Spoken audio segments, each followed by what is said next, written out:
வணக்கம். முதலியார். இந்த ஒரு வார்த்தைக்கு பின்னாடி ஒரு பட்டம், பல சமூகங்கள், ஏன் ஒரு பெரிய வரலாறே ஒளிஞ்சிருக்கு. அது என்னன்னு கொஞ்சம் விரிவா பார்க்கலாமா? வாங்க, தமிழ்நாட்டோட சமூக வரலாற்றுல ஒரு முக்கியமான பக்கத்தை இன்னைக்கு நாம சேர்ந்து புரட்டி பார்ப்போம்.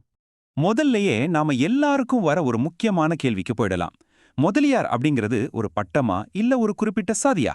இதுக்கு பதில் தெரிஞ்சுக்கிட்டாலே போதும், நாம ஒரு பெரிய வரலாற்று புதிரை விடுவிக்க ஆரம்பிச்சிடலாம். நிறைய பேர் நினைக்கிற மாதிரி இது ஒரு சாதியோட பேர் கிடையாதுங்க. முதலியார் அப்படிங்கிறது ஒரு கௌரவ பட்டம். அதுக்கு அர்த்தம் தலைவர் இல்லனா ஒரு கூட்டத்துல முதன்மையானவர்னு சொல்லலாம். அந்த காலத்துல மன்னர்கள் ஒரு சமூகத்தோட தலைமை பொறுப்புல இருந்தவங்களுக்கு இந்த பட்டத்தை கொடுத்து கௌரவிச்சிருக்காங்க. அப்படின்னா இந்த பட்டம் எப்படி உருவாச்சு, யார் யாருக்கெல்லாம் இது கிடைச்சது, அவங்களோட வரலாற்று பங்கு என்னன்னு வாங்க கொஞ்சம் உள்ள போய் பார்ப்போம். இவங்களோட வரலாறு நேத்து ஆரம்பிச்சதில்ல, சங்க காலத்துல இருந்தே தொடங்குது. சோழ, பாண்டிய, பல்லவ பேரரசுகளுக்கு ஒரு முதுகெலும்பாகவே இவங்க இருந்திருக்காங்க. செழிப்பான நிலங்களுக்கு உரிமையாளர்களா, கிராமங்களுக்கு தலைவர்களா, ஏன் போர்க்களத்துல படைகளை வழிநடத்துற தளபதிகளாகவும் இருந்திருக்காங்க. ஆனா இங்க தான் ஒரு சுவாரஸ்யமான விஷயம் இருக்கு. இந்த முதலியார் பட்டம் ஒரே ஒரு சமுதாயத்துக்கு மட்டும் சொந்தமானது இல்ல. தமிழ்நாட்டோட 3 முக்கியமான சமூகங்கள் இந்த பட்டத்தை ரொம்ப பெருமையா பகிர்ந்துக்கிறாங்க. வாங்க அவங்க யாருன்னு தெரிஞ்சுக்கலாம்.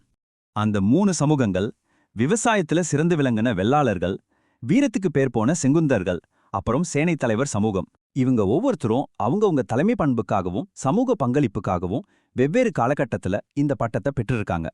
முதல்ல வெள்ளாளர்கள் மருத நிலம்னு சொல்ற அந்த செழிப்பான வயல்வெளிகளை நிர்வகிச்சு விவசாயத்தையே ஒரு பெரிய கலையா மாத்தினவங்க இவங்க தான். சொல்லப்போனா அவங்க பேருக்குள்ளேயே அதோட அர்த்தம் இருக்கு, வெள்ளத்தை ஆள்பவர்.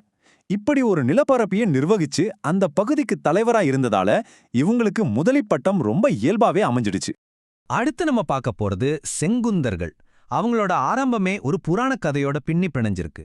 பார்வதி தேவியோட சிலம்புல இருந்து 9 வீரர்கள் உருவானாங்கன்னும் அவங்க தான் முருகப்பெருமானோட படைக்கு தலைமை தாங்கி சூரபத்மனை ஜெயிச்சாங்கன்னும் சொல்லப்படுது. அந்த பெரிய போருக்கு அப்புறம் அவங்க அஹிம்சை வழியை தேர்ந்தெடுத்து நெசவு தொழிலை செய்ய ஆரம்பிச்சாங்க. அவங்க பேர்லயே அவங்களோட வீரம் இருக்கு பாருங்க. செங்குந்தர், அதாவது சிவந்த வேலை ஏந்தியவர்னு அர்த்தம். முருகனோட படைக்கு முன்னால நின்னு, அதாவது முதன்மையா நின்னு தலைமை தாங்கினதால இவங்களுக்கும் முதலிங்கிற பட்டம் வழங்கி கௌரவிக்கப்பட்டிருக்கு. சரி, இவங்களோட வரலாறு பழங்காலத்தோட முடிஞ்சிடுச்சான்னு கேட்டா நிச்சயமா இல்ல. நவீன கால தமிழக அரசியலை வடிவமைச்சதுல முதலியார் சமூகத்தோட பங்களிப்பு ரொம்ப ரொம்ப முக்கியமானது. அது எப்படின்னு அடுத்த பகுதியில இன்னும் ஆழமா பார்க்கலாம். 20ஆம் நூற்றாண்டுல தமிழ்நாட்டு அரசியலையே மாத்தி அமைச்சதுல இவங்களுக்கு ஒரு பெரிய பங்கு இருக்கு. பிராமணர் அல்லாதவங்களோட உரிமைக்காக நீதி கட்சியை உருவாக்குனதுல இவங்க முக்கிய பங்கு வகிச்சாங்க. அது மட்டும் இல்ல, இந்தியாவிலே முதல் முறையா வகுப்பு வாரி இடஒதுக்கீடு ஆணையை பெற்று சமூக நீதியில ஒரு பெரிய மைல்கல்ல நட்டாங்க. இந்த பயணத்தோட உச்சமா அறிஞர் அண்ணா அவர்கள் முதலமைச்சரானது ஒரு வரலாற்று திருப்புமுனைனே சொல்லலாம். அரசியல்ல இவங்களோட பங்களிப்பு ஒருத்தர் 2 பேரோட நிக்கல. நீதி கட்சியில பி.டி. ராஜன், காங்கிரஸ்ல பக்தவத்சலம், திமுகல அறிஞர் அண்ணா, நாவலர் நெடுஞ்செழியன்னு கட்சி பேதம் பார்க்காம பல முதலமைச்சர்களை இந்த சமூகம் கொடுத்திருக்கு. ஏன் ஆற்காடு ராமசாமி முதலியார் மாதிரி ஆளுங்க மைசூர் சம்ஸ்தானத்துக்கே திவானா இருந்திருக்காங்க. மொத்தமா பார்த்தா தமிழ்நாடு மற்றும் பக்கத்து மாநில அரசியல்ல இந்த சமூகத்தை சேர்ந்தவங்க 6 முதலமைச்சர் பொறுப்புகளை வகிச்சிருக்காங்க. சும்மா யோசிச்சு பாருங்க, ஒரு சமூகத்தோட அரசியல் பங்களிப்பு எந்த அளவுக்கு ஆழமா இருந்திருந்தா இது சாத்தியமாகிருக்கும். அரசியல் ஒரு பக்கம்னா இன்னொரு பக்கம் பொருளாதாரம், கல்வி. இதுலயும் இவங்க செஞ்ச புரட்சி ரொம்ப பெரியது. வெறும் நில உரிமையாளர்களா இருந்தவங்க எப்படி நவீன கால தொழிலதிபர்களா மாறினாங்கங்கிற சுவாரஸ்யமான கதையை இப்ப பார்க்கலாம். இது ஒரு செம்ம டிரான்ஸ்ஃபர்மேஷன்ங்க. வெறும் விவசாய நிலங்களை மட்டுமே நம்பி இருந்த நிலைமையிலிருந்து பிரிட்டிஷ் ஆட்சி காலத்துல வந்த புதிய தொழில் வாய்ப்புகளை கெட்டியா பிடிச்சுக்கிட்டாங்க. அதோட விளைவு, இன்னைக்கு அவங்க பெரிய பெரிய தொழிற்சாலைகளோட அதிபர்களா, தமிழ்நாட்டோட பொருளாதார வளர்ச்சிக்கே பங்களிப்பு செய்றவங்களா வளர்ந்து நிக்கிறாங்க. இதுக்கு ஒரு சூப்பரான உதாரணம்னா நம்ம செங்குந்தர் சமூகத்தை சொல்லலாம். அவங்களோட பாரம்பரிய நெசவு தொழிலை அடுத்த கட்டத்துக்கு கொண்டு போய் ஒரு உலகத்தர வர்த்தகமா மாத்துனாங்க. இன்னைக்கு தமிழ்நாட்டோட ஜவுளி பள்ளத்தாக்குன்னு சொல்ற கோயம்புத்தூர், திருப்பூர், ஈரோடு மாதிரியான நகரங்களோட பிரம்மாண்ட வளர்ச்சியில இவங்களோட பங்கு ரொம்ப ரொம்ப அதிகம். அவங்களுக்கு ஒண்ணு நல்லா தெரிஞ்சிருந்தது, உண்மையான பவர், உண்மையான அங்கீகாரம் எல்லாம் கல்வியில தான் இருக்குன்னு ஆழமா நம்பினாங்க.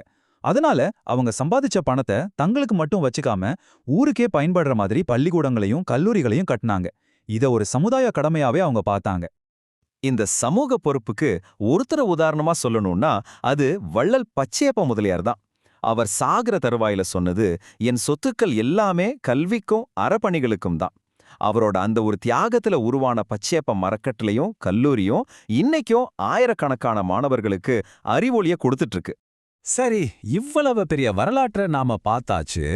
இதிலிருந்து நாம வெறும் பெருமைகளை மட்டும் எடுத்துக்காம நம்ம வாழ்க்கைக்கு தேவையான என்ன பாடத்தை கத்துக்கலான்னு கடைசியா பார்க்கலாம். அவங்களோட வெற்றிக்கான ரகசியம்னு பார்த்தா இந்த 3 விஷயத்துல அடங்கிடுது. 1, காலத்துக்கு ஏத்த மாதிரி தங்களை மாத்திக்கிட்டது. 2, சம்பாதிச்சத தங்களுக்கு மட்டும் வச்சுக்காம சமுதாயத்துக்கும் திருப்பி கொடுத்த அந்த பொறுப்புணர்வு. 3, எல்லா வளர்ச்சிக்கும் அடித்தளம் கல்விதான்னு ஆழமா நம்புனது. ஆக இந்த வரலாறு நமக்கு சொல்ற மிக முக்கியமான விஷயம் இதுதான். விடாமுயற்சி, எதிர்காலத்தை பத்தின தொலைநோக்கு பார்வை, அப்புறம் சமூக பொறுப்பு. இந்த 3 இருந்தா எந்த ஒரு தனி நபரா இருந்தாலும் சரி, சமூகமா இருந்தாலும் சரி, ஏன் ஒரு நாடா இருந்தா கூட மிகப்பெரிய வளர்ச்சி அடைய முடியும். கடைசியா இந்த ஒரு கேள்வியோட நான் உங்களை விட்டுட்டு போறேன். ஒரு சமூகத்தோட கடந்த கால வரலாறு நம்மளோட எதிர்கால பயணத்துக்கு எப்படி ஒரு வழிகாட்டியா இருக்க முடியும்? யோசிச்சு பாருங்க. இந்த கேள்விக்கான பதில நாம தேடுறது தான் நாம வரலாற்றிலிருந்து கத்துக்கிற உண்மையான பாடம். இந்த வரலாற்று பயணத்துல என் கூட வந்ததுக்கு ரொம்ப நன்றி. அடுத்த தடவை சந்திப்போம்.